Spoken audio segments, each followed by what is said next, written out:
1000 ஆண்டுகளுக்கு முன் கட்டப்பட்ட ஒரு கோவில் இன்னும் உலகையே ஆச்சரியப்படுத்துகிறது. இது சாதாரண கோவில் இல்லை, ஒரு பேரரசின் பெருமை. சோழ மன்னன் ராஜராஜ சோழன் ஒரு கனவு கண்டார். அந்த கனவு, உலகமே வியக்கும் கோவில் கட்ட வேண்டும். ஆயிரக்கணக்கான தொழிலாளர்கள் மனித சக்தி மட்டும் வைத்து இந்த அற்புத கட்டுமானத்தை ஆரம்பித்தனர்.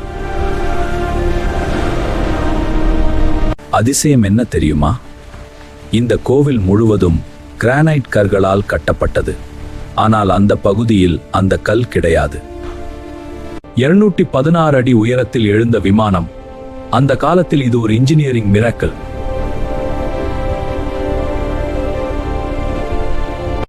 ஒரே கல்லால் செய்யப்பட்ட கலசம், அதை மேலே எடுத்து வைச்சது எப்படி?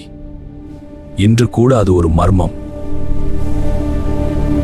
ஒரே கல்லில் உருவான மிகப்பெரிய நந்தி, அதன் அழகு இன்றும் உயிரோடு இருப்பது போல.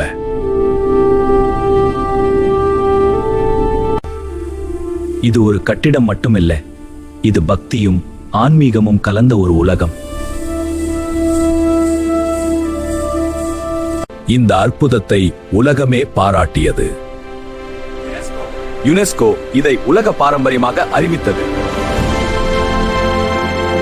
இந்த கோபுரத்தின் நிழல் தரையில் விழாது என்று சொல்லப்படுகிறது. இது உண்மையா அல்லது இன்னொரு மர்மமா? புயல், மழை, கால மாற்றம் எதையும் தாண்டி 1000 ஆண்டுகளாக நிலைத்திருக்கிறது.